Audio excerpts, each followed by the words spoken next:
On today's episode of Watch Chair Go, it's Christmas. I hope you all are having a Merry Christmas. Behind me is a 2015 Ford Focus with a Powershift transmission. So you know, I'm not.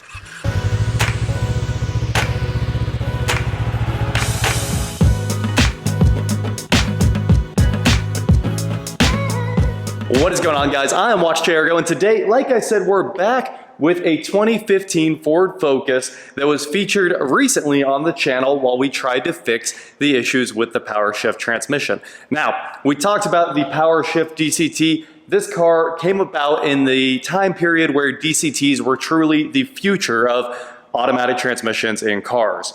Now, DCTs are the greatest transmission ever built. There's no debating that. I know a lot of people like to say CVTs or hybrid drivetrains, and really it's either all electric at the very peak of performance, then DCTs for the, the next ultra tier performance, then maybe CVTs. CVTs are just such an iffy thing to even put in the chart. I know CVTs are the greatest transmission, technically, because they always keep the engine in its power band, and if you're delivering peak torque from the engine, you have the most efficient drivetrain. But they're always broken, let's be honest. Most of them were built by Nissan, so we already know they're all broken. But back to this car, Ford built this in the DCT era where it was the future of all car transmissions, and BMW moved to them for all of their high performance cars, and then sneakily moved back to hydraulic transmissions. And Ford was like, we're gonna try our hand too. And they built the Powershift, a transmission that technically should have been very good, but instead failed in basically every application they put it in. And this car also has a failed Powershift in it. So in the last video, we tried to fix that by cleaning up its grounds, trying to make sure it had a better ground. If it has a better source of power, like if it can draw all the current at once from the battery, then maybe the clutch actuators can apply the clutches more effectively. Well, the check engine light was off for about 2 days or something like that. It came back really quickly on this car after the last video where we thought we might have had it whipped. I didn't. And then all of you guys let me know in the comments below that Ford will simply take care of it. They've extended the warranties on these, I think, to 100,000 miles. Let's look it up real quick just so I'm telling you the right numbers. Here we go. Ford said it understands and regrets that many customers have been inconvenienced and frustrated by the performance of the DPS6 transmission. Me too. I've also been inconvenienced and frustrated. The automaker will extend warranty coverage for specific transmission hardware on certain Focus and Fiestas by 2 years, now to 7 years or 100,000 miles versus the prior 5 years or 60,000 miles, which I think that should just be the standard drivetrain warranty on this car. They go on to say the warranty covers repairs to clutch components for the dual clutch automatic. Both the clutch materials and seals have been a source of DSP6 problems. Ford promised to reimburse Focus and Fiesta owners in the group for prior clutch repairs the owners paid for out of pocket. Now this car falls exactly in the window that they're covering.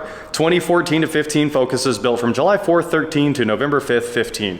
This was built in February of 2015. So I decided to take advantage of that warranty because why wouldn't you? This thing has a failing transmission, only 68,000 miles in. It's basically still a new car, hardly been driven, and this thing actually did a lot of California to all over the country road trips, so most of it is like highway miles and cruise control where the transmission wasn't shifting all the time. So it should be in tip-top shape, let's be honest.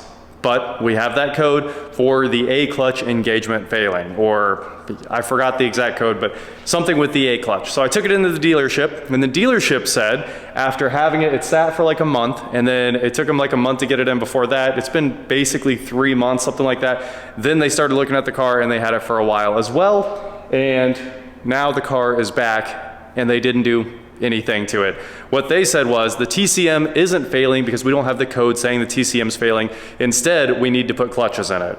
Now that is literally impossible. Somebody tell me how a car with under 70,000 miles on it, driven very nicely, I know how this car is driven, it was taken care of. How on earth would one of the clutches be failing? Now I know the A clutch is, I think it's the one that engages first gear, so it's the one that would be slipped the most, but still, how on earth would one of the clutches be failing unless it was a TCM issue originally that snowballed into this clutch failure issue? So after we left the local dealership that didn't want to help us out with it, I called Ford and I was like, look, this is what's going on. We just took this car to the dealership. They don't want to fix the TCM and of course the ensuing problems, which they would normally fix because you know, the warranty extends coverage for a shudder in the transmission. This car has exactly that, a shudder in the transmission when you drive it, right? And it may specify that they want to see a TCM code as well, but it's well within the problem that they described and that the warranty is supposed to cover. Well, called Ford, told them all of that, told them the dealership wouldn't fix it, and they like escalated the case, I guess, and then decided that without a TCM code, they don't want to fix it either. So they were like, sorry, you know, pay a couple $1,000s to have the clutches replaced in this Powershift transmission, which is something I definitely don't want to do. And that is, of course, why Ford is the Grinch that stole Christmas this year. This thing has been sitting, you know, it's been another month since that. It's been sitting ever since, and I don't know if it can ever be driven again, and there's no reason to fix it because we just want it gone. What are you supposed to do with this thing now? If you fix it and it fails again, you're just in trouble again. I do think it would be fun to actually pull this transmission. It should be pretty easy, front wheel drive, front engine, usually one of the easier combos, pull out the CVs, drop the transmission, and go to work from there. But I don't know anyone that's ever rebuilt a DCT, and I know for a fact there are no local shops that will rebuild a DCT. So without help, without the special tools, it's not something that I want to tackle. The dealership says they can do it no problem, but they want I think $1,300, $1,400, $1,500. It was somewhere a bit under $2,000 is what they wanted to swap out that one clutch. So that is what happened to this 2015 Focus, where Ford will not honor their own warranty that they extended because of a problem that they have caused. And here I am, inconvenienced, and whatever the other word is that Ford used to describe the Powershift transmission. So beware, if you're out there with a Focus Fiesta running a Powershift, you might run into the transmission failure, and Ford might say, go kick rocks. We don't feel like fixing the car for you. And I did ask them many times, even when I was talking to actual Ford customer care, how on earth would one of these clutches have failed? It's just 70,000 miles.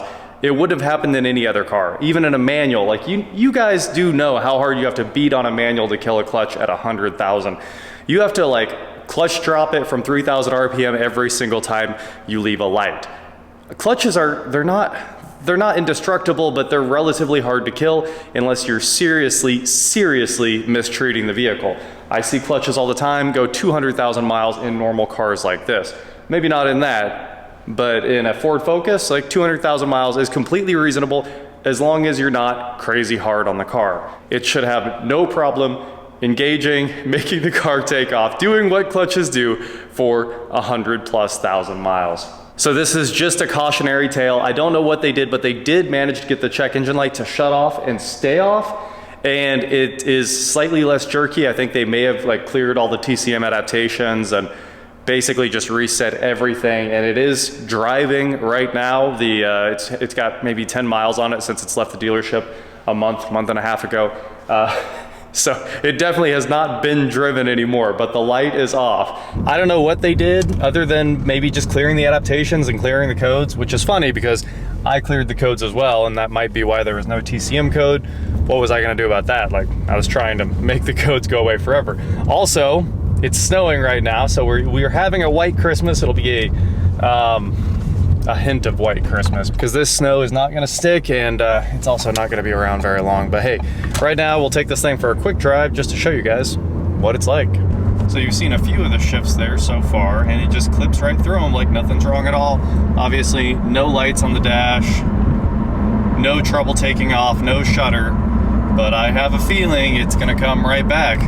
It's pretty funny that it feels absolutely perfect at the moment. So maybe if you cleared the TCM adaptations and then take it for a drive, you can make this thing feel like a normal car for at least a couple drive cycles, but it will definitely go back to its old ways of mechanical failure, at least if what the transmission's saying is true, and I definitely think it is based on how it was driving before. And now we've got to figure out what we're gonna do with this car. Fixing it doesn't make any sense financially. Parting it out, it might make sense. I don't know. This car is basically perfect. Every single thing and panel on it is ready to go except for the transmission, but it's still a big pain to part this car out, and it's really unfortunate because it's a great engine. I love these engines. They do seem to run forever. It's a pretty good car too. This thing is loaded, heated wheel, heated seats, pretty much everything except being a titanium. It doesn't have like nice auto climate control. It weirdly has a lot of other cool options though. So that is what happened with the 2015 Ford Focus when I took it in to try to get Ford to honor their warranty. They simply didn't honor it. That is it for today, guys. Thank you so much for watching. Don't forget to head on over to shop.watchjrgo.com for cool shirts, not like this. And please like, share, subscribe, do whatever you want to do. And I will talk to you next time. Hopefully you're having a Merry Christmas. I am, because we started bringing shelves over here last night. Gabe and I did. We had to go fix a radio station last night at like 11 at night. There was a radio station that the radio station owner, basically, they now run on repeaters. It's all remote, it's all IP fed, and they're in Colorado and one of their towers is here in Wichita. So we drove out there in the middle of the night and helped reset a bunch of the computers so that they could regain remote access. So that was a pretty fun Christmas Eve. And then, since we were already way out there, we went over to the storage unit and picked up some of the shelves and a bunch more stuff for the shop, and I've been over here putting it together today. Soon the lever rack will be all back together. So far I've got one done and I'm starting on the next one, and we did have to, well, we kind of flipped everything over here. So now shelf 1 through 5 will be there and 6 through 11 will be here, and we'll have storage, and this place will be nice and clean. Obviously, everything you guys see that's been a mess for the last month will all be put up on shelves, and we'll be organized. And this will be a shop. It'll look like something. All the clutter will be out of the background, and we'll actually be able to find everything we need at a moment's notice. That is my hope. And right now I'm gonna head back over to the house, get some self-tapping screws. I had all this slat wall for the lever rack forever, but we didn't have screws for it. So I think I've got some screws at home, some self-tapping screws with a very tiny head because it has to go in between the slat wall. And we'll get that in there today too. Maybe even make another run to pick up more stuff if this rain stops outside. And it'll be a very Merry Christmas around here. Other than Ford being the Grinch that stole Christmas still. I'm not gonna let that one go. I can't believe that they will not honor their warranty on this car. It makes no sense. Honestly, it's pretty upsetting. So don't buy a Powershift car, whatever you do.